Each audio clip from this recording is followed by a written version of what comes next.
All right. So to everyone who don't know, this is the second Friday of each month. Our philosophy is every second Friday, we should be issuing report cards on our people we pay salaries to. We should be evaluating them and not waiting to just election time to do it. Your host, Cy Smith, coming to you, and I'm grateful to have the time of Tyrone Muhammad. For those of you who are down here in Georgia or in one of our other cities, you're going to hear about a brother who's been out here on the front lines for a minute. And for everyone else, you guys are going to hear about a sister who's been out here, whose father used to teach me back on the west side of Chicago a long time ago. And so you're going to hear from some people who know about what's wrong in Chicago and what we need to be doing and what we are doing to make it right. Because at the end of the day, the ball is in our court now, you guys. We got too much. Yeah, I see you, Tyrone. So, man, let me just say this to introduce you again. Tyrone, and he can give you the details because I don't know details, but he been on the scene for a minute. And one thing you can know is you can look at a person's body of work, who they run with, and you can tell a lot about a person. So this brother here been, I would say, if you put his picture next to the dictionary, what word would pop up for me? Serious. so you take it from that, man. Tell our audience, man, who are you, man? You a family man. Like, let them into your world right quick, Tyrone. Well, y'all see I'm Tyrone Muhammad, Executive Director of Ex-Cons for Community and Social Change. That's ECCSC. Right. Did 21 years in prison, and while sitting in prison for 21 years, watching all the observing the recidivism rate and the lack thereof, of reducing rather the recidivism rate, and having to deal with the young men coming in and out of prison. I just got fed up. I said, you know what? This place is clearly a place simply for the warehousing of Black men. There's no reformation. There's no corrections that's highlighted or that's implemented in this institution. So with that being said, I'd said, in a group of other guys, we said, you know what? A lot of people run off of ex-felons. If you listen to any campaign, they run off of prison reform, re-entry, doing something, housing for returning citizens, mental health for returning citizens. But I never see any of these things implemented where they are effective and they stop and they reduce recidivism. So we said, you know what? We're going to do it ourselves. Our motto at ECCSC is going to take us to change us and or to save us. And since we had a hand, and I wanted to focus on primarily our actions, not the conspiratorial plots that entrap Black men. I wanted to focus on what we can do as Black men. We know that poppy seed is not grown in Inglewood. We know that Smith and Wesson extended clips and heroin is not produced in Inglewood. So we could talk about the conspiracy aspect all day, but we decided we're gonna be the ones to be the change we wanted to see. Since we had a hand in the violence of terrorizing our women, children, and community, then it's incumbent upon us as formerly incarcerated men or persons who've been through the experience to now impart those same experiences on our community and to somehow prevent our little homies from entering in those spaces of ear reproof, as I call them, to be the change we wanted to see. So we started Ex-Cons for Community and Social Change, and it's been a journey. And y'all can see this is my puppy son, Green. This is my social emotional therapy. Yeah. So like I say, I'm happy to be a part. I'm happy to be a part of that change, and actually coming home and showing people that it can be done and there's no barriers that can stop us, and understanding our power as the formerly incarcerated men who come home 25 to 30,000 a year. That's a hell of a voting block if we ever organize that properly. So and so that's what I wanted to do, Tyrone. But I want to make sure. So you're a family man. You beside the little puppy there, beside the dog. You're a family man, and how the family doing? All the family is well. Today is my fiance birthday. I mean tomorrow, Tracy. And you know, I mean, I made this a special day for you, bro. You asked me to attend I because appreciate that. I got actually reservations to take her out to eat some dinner for her birthday. But yes, and so but after I'm done with you, I'm going to get dressed so we can That's go right. That's right. enjoy that, you know, Right. time in her life. So any questions you have for me, brother? I'm ready to go. Yep. While we're waiting on everybody else, anything immediately you want to talk to me about? Well, I think let's shape the city of Chicago. People hear about the 500 plus murders already in the city of Chicago. And I think Philly is second to us in Chi-Town with 300 murders. St. Louis eclipsed their murder totals. Memphis did already. Speak on that first and foremost. Is it as bad as it looks? What's your view on the violence in Chi-Town? Yes, I absolutely believe it is as bad as it looks, but it's not uncontrollable. It's not but it's a situation it's always been that way. When I was coming up, we had 1,000 murders at a time. We had 1,000 murders in 1 year. The most I've seen in the last 5 to 6 years is maybe 800 to 750 to 800. No. So it's not that things have changed. It's just that it's highlighted in a certain way. These young guys are exercising more what I call a terroristic effect on our community. When I was coming up, we had order. To women and children was off limits. Now, when you remove Black men from the community, regardless to how you feel about them, regardless to how you feel about these Black men, when you remove them from the society and incarcerate them, you leave these little nomads to run wild with no guidance. They don't understand integrity. They don't know what character means. They don't know how to deal with their socio-emotional issues. They don't know have this ego that's masquerading in manhood, and the pistol become a tool of that extension, an extension of that manhood. And so, no, yes, it's that bad, and it's only that bad because men are not present. Once men become present, then boys flee. But it also takes resources for men to be present. So the various men that they have, quote unquote, in these various violence prevention organizations that actually are none and void as it relates to violence, they have no accountability. See, you couldn't give me resources and put together violence prevention initiatives, and everyone that worked for me don't come back with a progress report showing me that X, Y, and Z happened. This is what we did, and show me step by step and point by point how you reduce violence in your area, in these hot areas. That's not being done. All they have to do is put it on the front and the stage of violence recovery with a yellow jacket, a reflector jacket, or orange shirt and a hat, and show up. And white men continue to use pimp Black folks' death as a hustle. They continue to do 501c3 pimps, pimp our issues, pimp our conditions, and they hustle off of the illness that is our communities. And I'm gonna say this, and I'm gonna say this lastly. It's easy to point at the mayor. It's easy to point at the government because all politics is local. If you never point at every ward and every alderman, see, I don't call aldermen, as you know, Si, I call them wardens. All of our communities are prisons. They are over wards. If they're over wards and they're the wardens of those that ward, and our communities are perpetual prison, then they're the it's on them to correct the issue.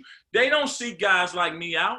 They don't stand in city council and city hall and say, listen, stop giving white men like Arnie Duncan and Heartland Alliance and all these proverbial same old people this resources and give it to us. How can groups like us in collaboration with other groups stop over 200-300 shootings and we get no look? See, the police get 1.7 billion to respond to issue. We get nothing. And we receive no resources, and we prevent crime and violence. And once you do that, once you really figure that out and understand that black death is a hustle and the only thing you have for black men are graveyards and prison, then we'll really get at it. In this case right here, and I fault our sisters a lot today, because in every aspect, from the lieutenant governor to water reclamation, to county jail, to state's attorney, to mayor, are all ran by sisters now. So you can't play these games and say, now the men left you this. Now, as our mothers, our queens, our sisters, and the sensibility that women should have, you would think they would be getting at the properly issuing out these resources, because our children and our women are being more victimized than anything today. Well, again, man, your insight is important. Now, can you, before I bring Valerie on, man, can you just tell Valerie again how many years you served, and just so she'll know the depth from which you're speaking from? I spent 21 years in a subterranean chamber, 9 by 12 college. Wow. Wow. You don't look like what you've been through. No, because I didn't lie. I did, sister. At one point, I was so demoralized and depressed that I would allow myself to be entrapped or encapsulated by that space.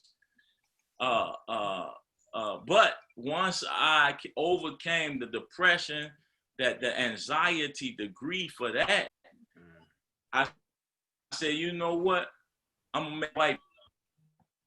So, Sai, when you see that energy and you see all of my passion, that's because I regurgitated, I used my anger, that passion to fuel how I was gonna respond to white man using my body as a tool of enslavement to perpetuate their wealth and their injustice against our communities by snatching great brothers off that only needed a little help and a little assistance, snatching us away for 2 decades and leaving our communities, our families, our women. And it's happening all over the country and the world. Prison is big business. It doesn't matter. I get invitations to come all the way to Australia and Finland to speak just on prison issues. I don't even have a passport. But I'm just telling you, that it's time. I got about 50,000 worth of honorarium waiting over there when I'm ready to go get it. So Valerie, we was talking about just the violence and what, why is it happening? So we was getting the perspective. Tyrone, you want to introduce yourself and tell us what you do, and then answer that question about 500 plus murders already in Chicago. Oh my goodness. All right, sure. I'm Valerie Leonard. I'm the founder of nonprofit Utopia. Born and raised in North Lawndale. Been knowing Cy Smith for, oh my goodness, it's been, it's 20 years. Long. Your father used to teach me, so yeah. Yes. So yeah, we go way back, way back. So nonprofit Utopia, we focus on trying to build community of nonprofit leaders, trying to build capacity. And, before that, I did some consulting, still do some consulting to nonprofits. And before that, I ran small grants. That's where I met Cy, but he'd been knowing my dad since he was knee-high to a duck. Now, why do we have so much violence? I think it's a lot of reasons. One is, the fact that we don't have the resources, but that's not the only reason. I really think a lot of what we have going on is spiritual.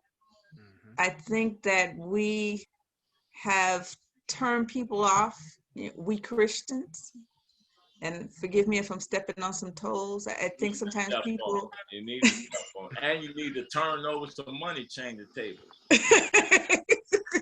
Right. And that's not all Christians, but I think a lot of times we go to church looking for help, looking for a solution, and it's not just pastors. It's people in church who I think turn a lot of mainstream people. Because when you walk in off the street, you're not going to see the pastor first. You're going to see people like me. You're going to see the ushers and whatnot. And sometimes we're not the friendliest people in the world, even though we proclaim the love of Jesus. And that turns people off from coming to church, from being Christians. You know, they look at us and laugh and cuss us out, you know, because we're not real. So that's part of it. So, you know, you can't really speak to people about the love of Jesus and morality, and you shouldn't steal and kill if you're not, you know, if you're not walking the walk. So I think that's part of it. You know, we can't, our witness is not as strong as it should be. You know, we're not believable. So that's part of it. I think another part of it is the discipline codes in school. You know, schools, you know, kids are not treated like children, they're treated like criminals. Even preschoolers are getting kicked out of I school. learned how to be a gangbanger in school.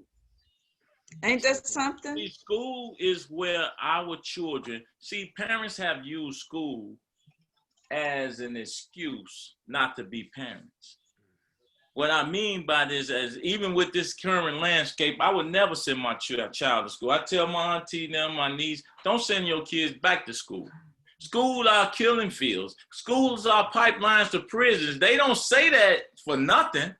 The very setup and nature of schools, where officers and metal detectors is preparing and desensitizing our children to accept prison and county jail and institutions of total, I call them total institutions, meaning that, for one, I go and find, yes, bullies in school.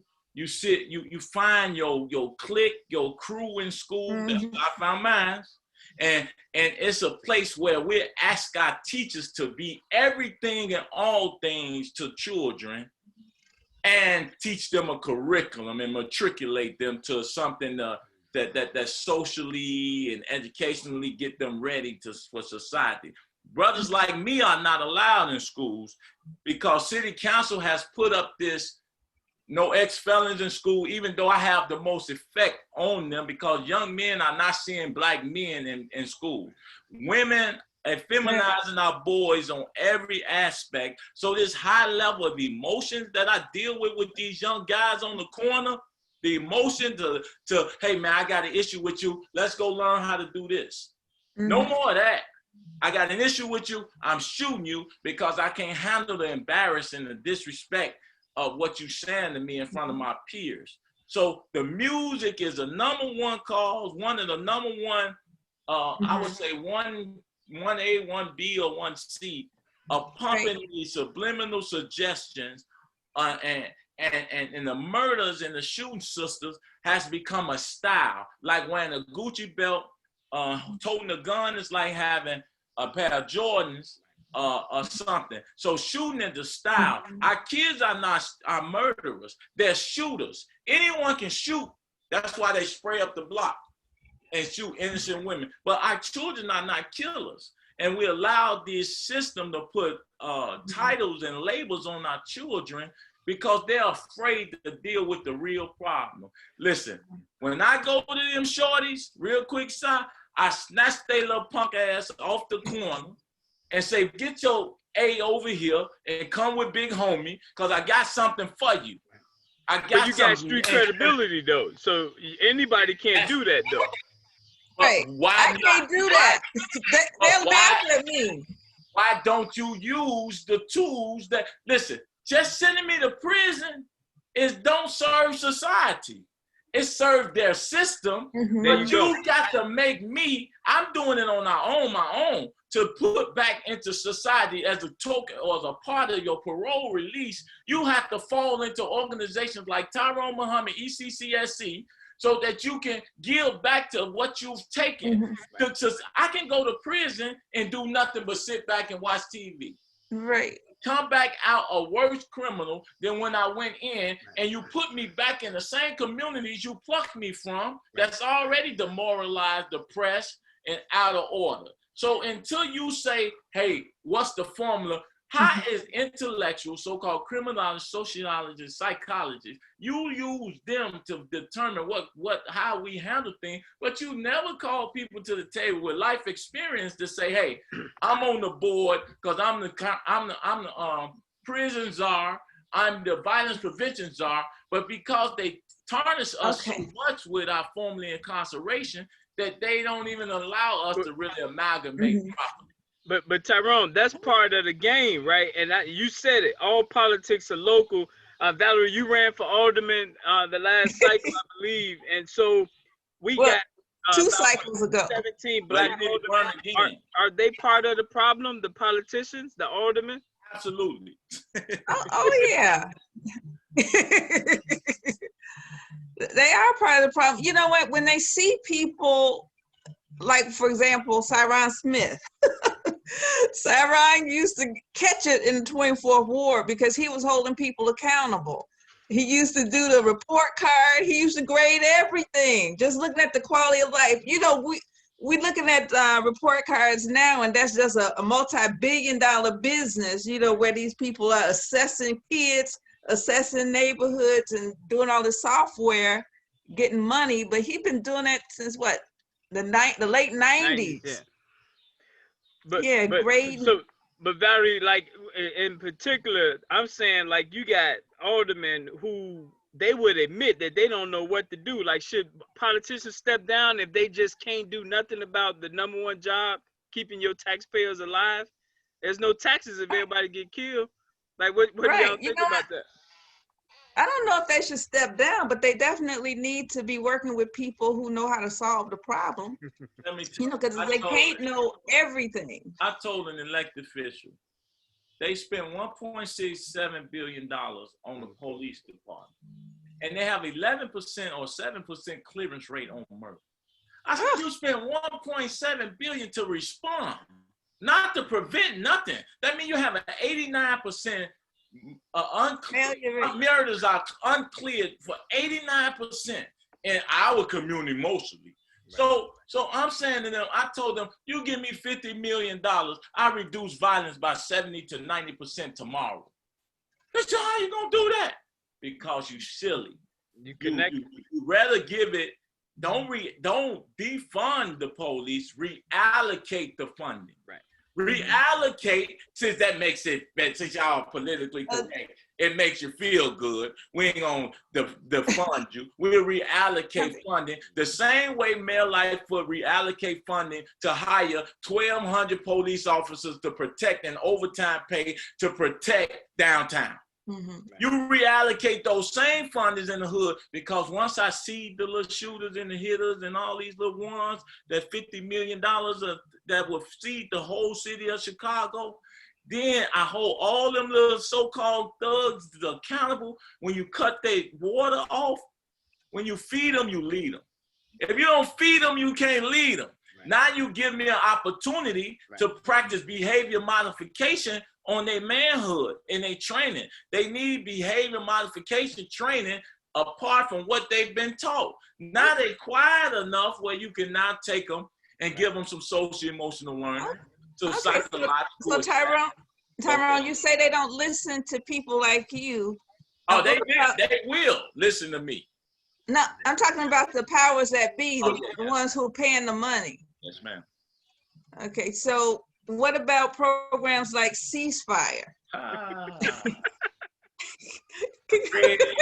Craig, Ceasefire, Cure Violence, Ready Chicago, Heartland Alliance, Big White Groups, and listen, all these groups that tell Tyrone Muhammad, says you're a new organization, you have to build metrics to show why we should give you the money. Take them same white boys like Arnie Duncan, give him billions. He can't even as an educator, can't educate our kids. What he know about violence? They don't question him like to me when he hasn't proven nothing in violence, but you continue to give him money.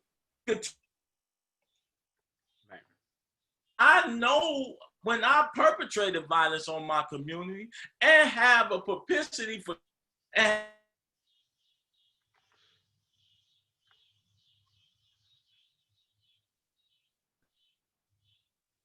good police officers. And I said to all the people, ain't no good pastors. Say, are not all pastors. See, we always having a caveat to define things. There's no good officer, even my family members who police. There's no good officer. They say, why? I said, give me on 10 fingers how many good officers turn in bad officers. I'm waiting. But Tyrone, you don't want them to take out their loved ones now. When you hear that a cop committed suicide. I'm no respecter of person when it comes to truth, just like there's no good church. If there's a church on every corner and a drug dealer on every corner and the church ain't winning, they not doing God's will. Jesus will be hanging with me, turning over tables and throwing bricks through windows. Well, that's written. He'll be out in the highways and byways. So great. Why so many churches? Because they 501c3 pimps. And they pimp our community, pastors and all, and really all of them, I tell them, and I said the like, just like I say some conversations I've had with police to stop this shooting of black men as well. And I've said it in roll call. They didn't like it. I said, y'all just haven't shot the right person yet. Because if you shoot my son, you're not going to court. Ain't gonna be no court. See, when a white man wake up, when that police officer wake up, in his mind saying, I got to be careful today because I don't know whose son I'm going to shoot today. I don't know. I got to be very careful. See, they don't walk around thinking they have to be careful about killing black men because there's no consequences for their actions because they're protected by the courts.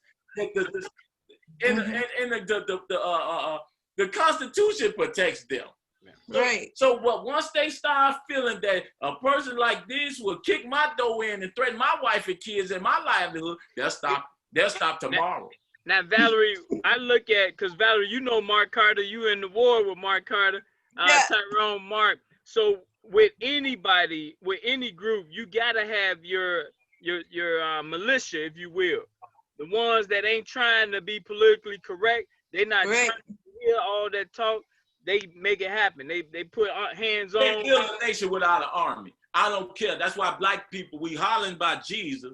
And Jesus' disciples had swords on their side. They didn't have no, and if you bring that back to today's time, they had guns on their side. Jesus' disciples wasn't no fools. Well, no, that was the word of God. See, they had the book. I guess Peter chopped his ear off with a book. Well, Valerie, what'd you say about that, Valerie? But you know what? That's true. Were you in Lawndale when we were working on this TIF stuff, me and Joanne Bradley? You talking about me, ma'am? No, I'm talking to Cy. But were you too there, Tyrone? I don't know. I mean, I've been kicking TIF in the head for the last 3 years. Okay, so maybe not. This is back in 2008. Okay. 2007, 2008. The last TIF that was created. No, I was in prison, man. Doing 20. I got out 17. Okay. Well, thank you for your service. Thank you. Thank you. So we were there.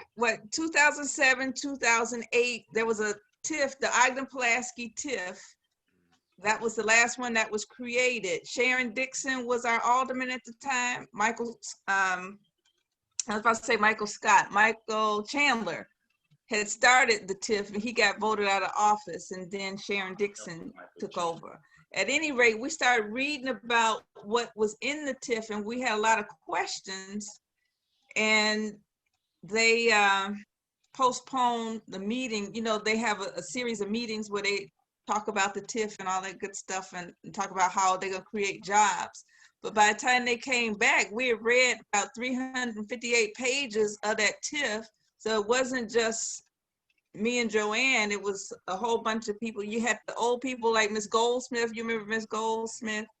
And then you had people like Mark Carter working with us. So we had older people, we had young people, in-laws, outlaws, all working together on this TIF, trying to figure out, you know, what was gonna work with the people.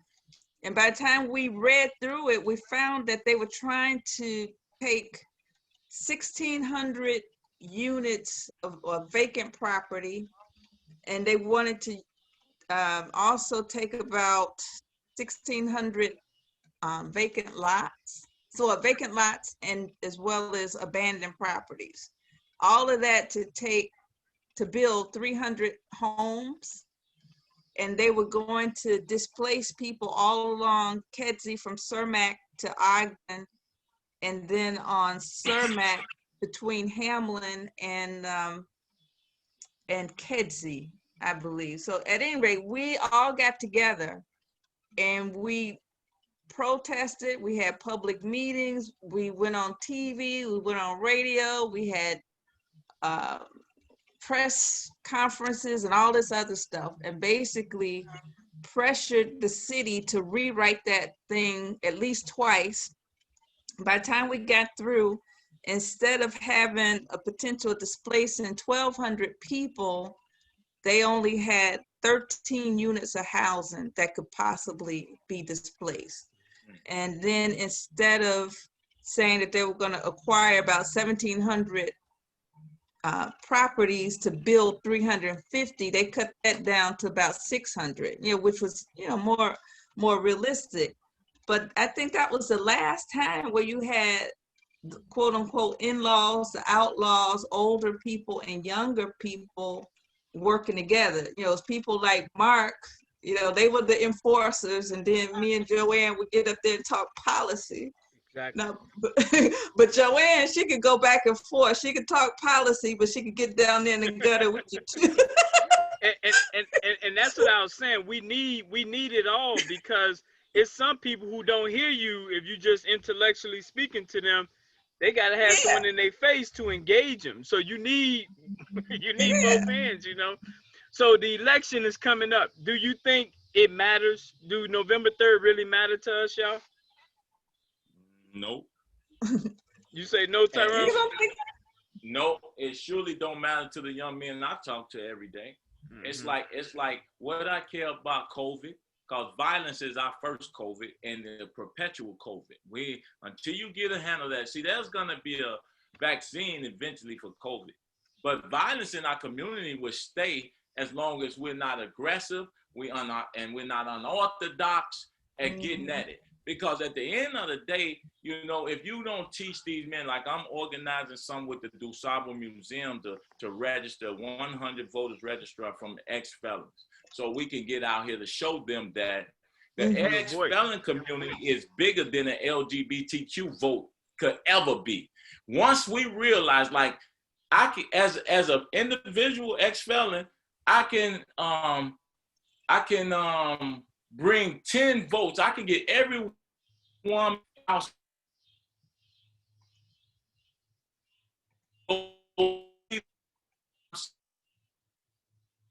for them.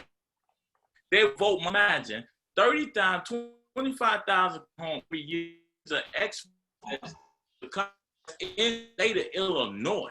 Just in one ward, 200 felons can change the automatic race.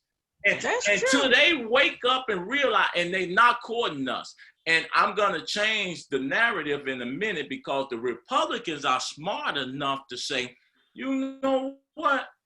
We can't get these slave-toting Democrats that continue to vote the same line every day, even though it doesn't serve them.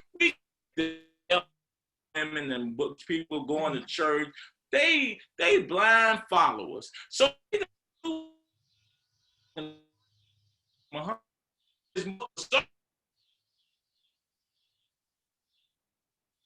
because the Democrats under 1994 Clinton crime is the ones who filled the prisons. Under Obama, over 250 black men was incarcerated. So, and under Obama, he didn't do nothing about violence in his own city. So they recognize that they hypocrites, they symbols without substance.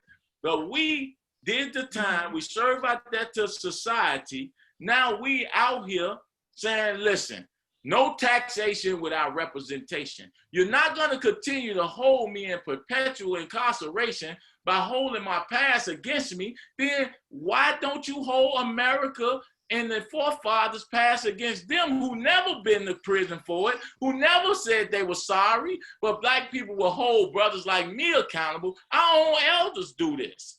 Yeah. They point at our past, but never point at the white person they do the bidding for and serving every day. They never point at that and say, hey, offer some solutions to our conditions that you left us in. They never ask them to do that, but ask us to do more than our share. Even after Valerie, what about you? You feel the election will matter November 3rd? Yeah, it only matters if Valerie, I'm sorry, sister, I'm full. It only matters if we take sisters like her and brothers like you, and we organize for real around removing these wardens from these positions and putting in real people. Then they believe me when I say I bring 500. I just left Pat Dow's office today. Left a car. Then guess what they tell us? That's what the lady who answered the door said. Well, we not here because of COVID and we not trying to catch. I say, listen, our people catching bullets every day. You not being here for COVID. It's disrespectful to have an office and y'all working from the community. I said, how many homes did you go knock on doors that y'all touch since y'all staying in? How many did you even call? See, we got to stop playing with our black people are the problem. With 20 black aldermen, it's not white folks. Stop lying and using that race card. It's you house gatekeepers. It's you house Negro gatekeepers who continue to perpetuate race-baiting slave tactics to justify and rationalize eating off our dead flesh. Go ahead, Valerie. No, you're right, Tyrone. He is, but I really do think it's an important election. I don't think that we could stand another 4 years of Trump. No, I couldn't. It's really, really, really, really hard for me to imagine the United States under Trump. I think he's dismantling the wrong things. In my humble opinion. What have the Democrats done for our communities? Well, they ain't done nothing, but so it's like we arguing which slave master is gonna be best for us. That's true. So this what I think though, and I think because what we don't realize, what Daley did, they tore down the projects, which was the strongest voting bloc in Chicago, and dispersed them into 90% white states: Iowa, Wisconsin, Minnesota. Yeah, they took the power and dispersed it. But here's what I think. I think we gotta have a playbook for Trump or Biden. We gotta have a playbook. So whoever get in there, all right, Tyrone, this your go.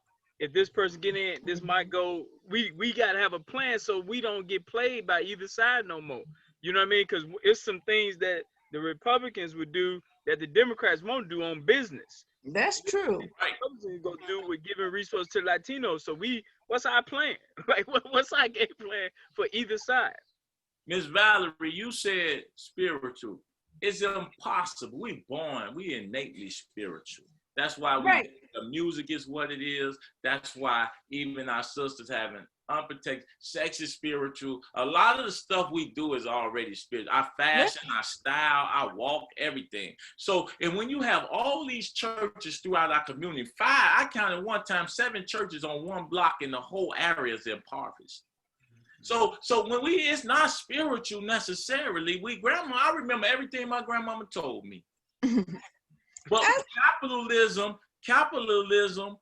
sitting on the morning bench and getting baptized. So I'm saying Catholic Church, capitalism is the religion of America.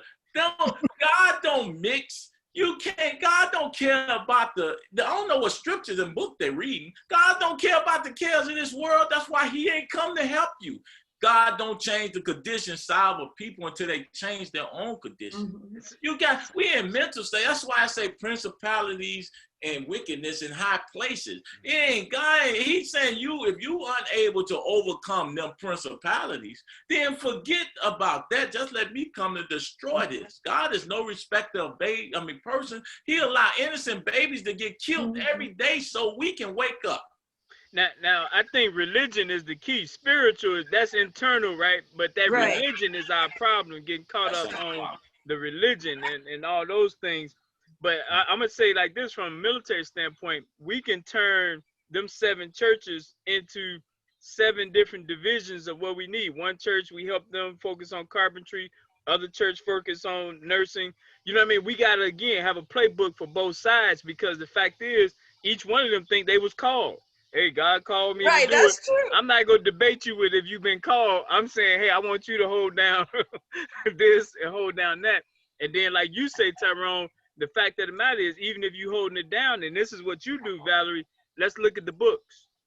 Look at the numbers. Let's hold some accountability on that money coming in and where is it going. Right, right. And you know, the thing is, I don't know if there really is a Black agenda. You know, we always talk about having this Black agenda, but what is it? What is it? Who's the gatekeeper of the Black agenda? I want to hear Tyrone's response to that. What's the Black agenda? I'm going to tell you the gatekeeper.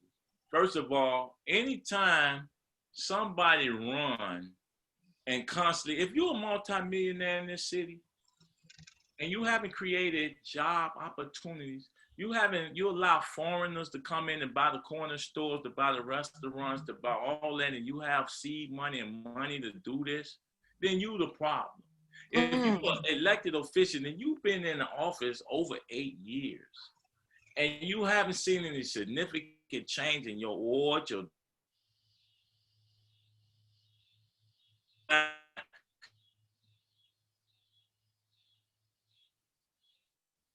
and even in that position and in that post, without Black man to come and that's why I'm gonna run against them. And grooming a man to step up and say, hey, thus said the Lord. Well, I'm gonna train them in the way they should go, because I don't have it no more. Old man for counsel, young man for war. You don't train me to kick white folks in the booty, and then you playing games, man. Bottom line, that's my idea. Like the Willie Wilsons, I call them out all by name. You would spend hundreds of thousands of dollars, millions, running the run.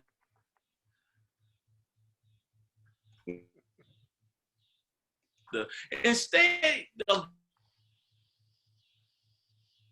concentrate and win, and then bring about contracts and opportunities and clean up a ward. Try cleaning up a ward first as a rich man like that. Clean up a ward. If you gave me, if I had the money he had, I would clean up my ward block by block with my money, own money. And then I would justify that I should be over all the wards as a mayor. See, but when we let these people play with us and our emotion, you give hypes $20, people who's on drugs, they not going to the polls. That's for show.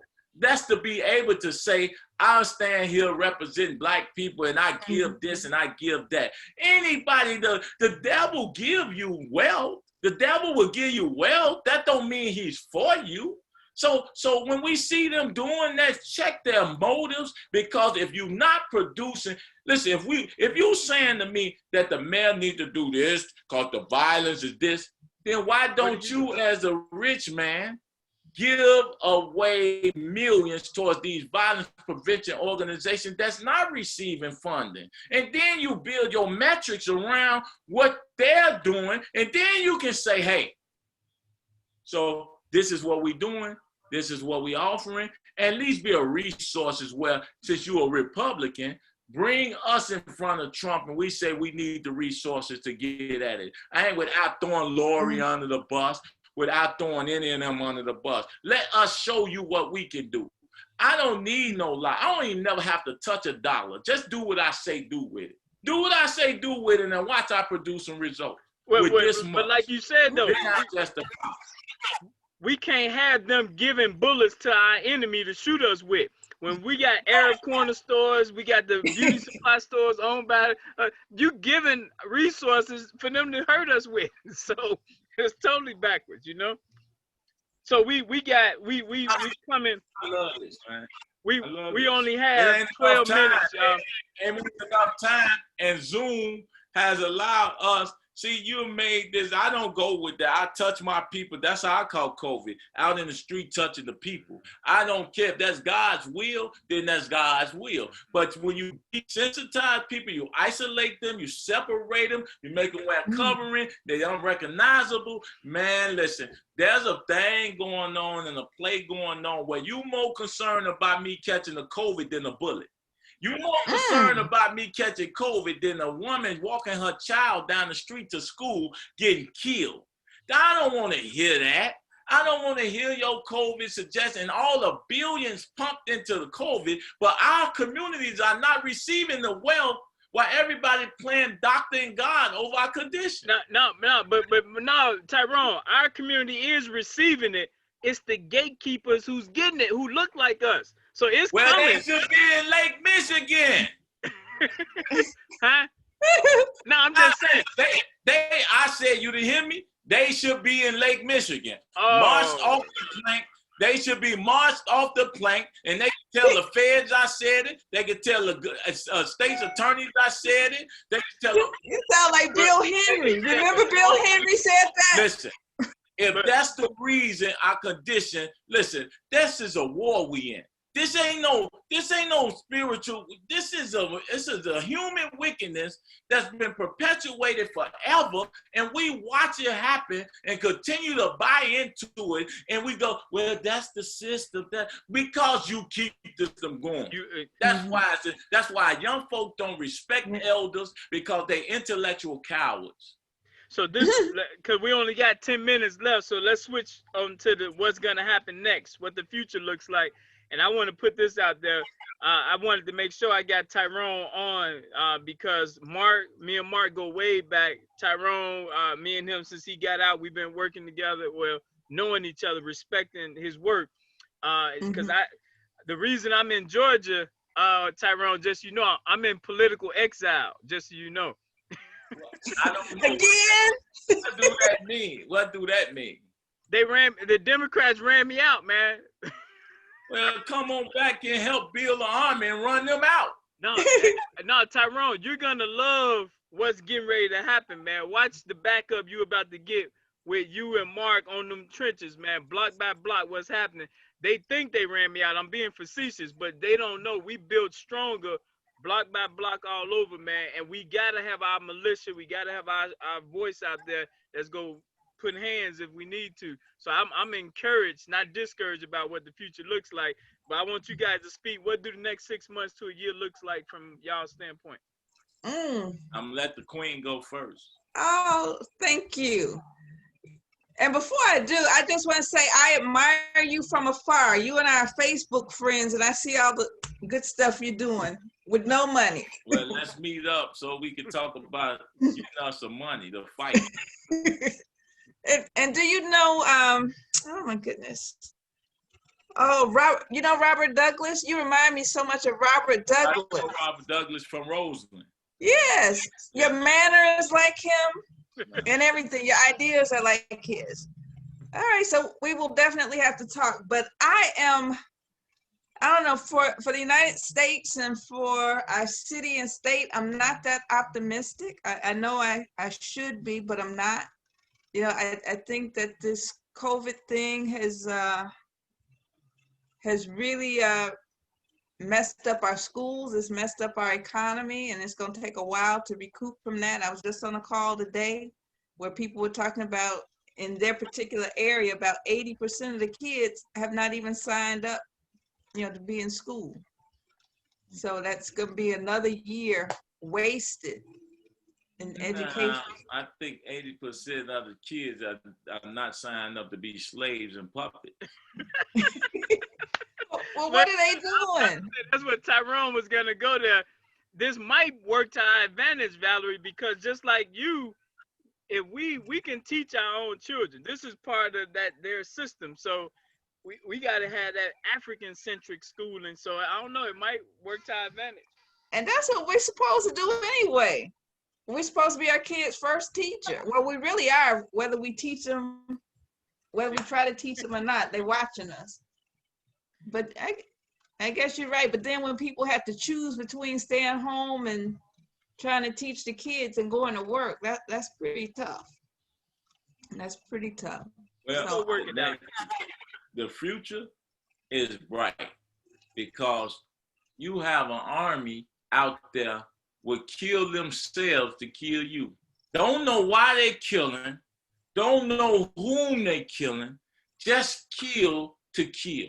That says that when you put the right ideas in these guys' hands, and they know this, listen, when Black folks stop being puppets and slaves to a system, this system is over. America as we know it now is over. As we known it is over. Because now these young folks saying we ain't honoring, we ain't hearing nothing. But what they doing is God has said in the Bible what these young folks was gonna do. They was gonna drive their parents crazy. They was gonna drive God will use your children to submit you, to make you come to order. Because they only an extension of your well, see, there's difference between these children and our parents. They outwardly vulgar, they're outwardly disrespectful, they're outwardly. Our parents was inwardly immoral. It was inwardly immoral, inwardly disrespectful, and inwardly oh, that's deep. They inwardly, I like that twist. They play policy and do the same thing that costs us longer in terms of generational curse, because they make policy that affect their whole generation. Now the generation is turning on them, and they can't even have twilight years because they too busy wondering what the future holds, because they bartered their future to have a space at a countertop that didn't even want them there. Right. But Tyrone, you said it, and Valerie, I think what Tyrone is getting at, that's real profound. We got an untapped resource. Our brothers getting out of jail. That's an untapped resource that when we twist that integrate that. Those are generals that will more than likely have the voice and the music and the sound for the hearts of those little warriors who only need guidance and direction. There's no young man on the street corner that I can't touch or reach. None. Wow. Now you figure that out, but I may not be around to see it. They send me death threat. They gonna Nipsey hustle me. They gonna chop my body up and spread it through Lake Michigan for trying to help Black folk. And see, Tyrone, that's where I disagree with you at, because on the spiritual side, you ain't going nowhere until God say your work is done. Sometimes you got to go. Sometimes you ain't gonna see. Listen, I may not see you, get there with you, but it's come. You ain't gonna see it. We have a history, a long line of history from Megas Elvis to Nat Turner, of men who stand for you when you don't stand for them. Mm-hmm. It's a long history. Our history best reward all research. Mm-hmm. I mean, we know what happens when you isolate people. And then you separate them from their people, and you have the ability to wipe them out because you think the idea can be destroyed by killing a man. Yeah. But this is not a man, this is God. And I don't fear that. You know what I'm saying? But no, that's a good thing. But I believe though, all right, let me just ask this, then I'm done. Will we see revolution this year? We got 3 months left. Well, you told, a white guy told me this, and he's a multi-millionaire. He said, get 10 guys like you, Chicago will be free overnight. Whoa. He said 10, because what happens is, just like what's going on downtown, white folks are afraid of you destroying their peace. They're disturbing their paradigm, but disturbing their heaven. So when you step forth and you become the message you bring, and men stand, then boys flee. Women get in line, girls get in line, and communities get in line. See, we're so this sounds so much like my father. So independent in our way. You have women who so independent in their way of building and thinking that then they want you to grab their dough while they telling you they talking to you like you should, like they the wearing a pan, and then want you to grab their dough and be mannerable and presentable. See, you can't have it both ways. You either want a man, you don't want a man to be a man, or you gonna be the man and a woman. Wait, and we is Tracy next to you, Tyrone? We gonna be the something else. Is Tracy next to you, Tyrone? Oh, Tracy, no, she upstairs. Well, we at the end. He can talk now. She know. Well, I always tell people, despite whatever we say out our mouth, look at what they do action-wise. And so, Tyrone, everything you said, cool beans, but look at what you do action-wise, and that speaks to a whole lot, because that says this is where you putting your efforts and energy at, despite just talking. Anybody can just say something, but yeah, actions at, and you out there, man, putting your life on the line, and I salute you for that. Valerie, any closing remarks? No, I just want to say thank you so much for having me. This was a really, really good conversation. It's been a long time since I really sat down and listened to some real political talk. I've been so far away from it. Well, you talking with me, having me on the phone, you tarnished. They don't like you no more. Well, nah, and I'm glad, Val, because you said you were friends with Tyrone on Facebook, so now y'all can talk on Facebook. Yeah. Because Tyrone, Valerie bring Facebook people that listen to Facebook shut me down for 5 days because I posted about Willie Wilson being a coon. All right. So you on now? If they shut you back on now though, right? Well, I'm on now, but they might let me view. Yeah, you good now, but they won't let me post or repost. Oh, okay, well. So, but no, because Valerie, man, she's sharp, man, on that accountability with the non-for-profits, the 990s and all of that stuff. And we got to have accountability for them non-for-profits getting this money as well. So that's on the radar. Mm-hmm. Yeah. And Tyrone, don't think that people love me because I'm nice. Tyrone, no. Well, you should be nice. That's not your job. We need some covert people. We need some spooks that sit by the door. Well, but you know what? They won't let me in. But we go fund ourselves, y'all. We go literally have block by block money coming in and going to our people we know is on the front line. That's gonna be a real game changer. Is when we fund ourselves. Hurry up and give me $1 million so I can show you what it's supposed to look like. God, Lee. You know what? Why don't you salute y'all. Be safe out there. Tyrone, enjoy your dinner tonight, man. Valerie, thank you. Give Valerie money. Thank you. Y'all take care. All right, y'all. Be safe.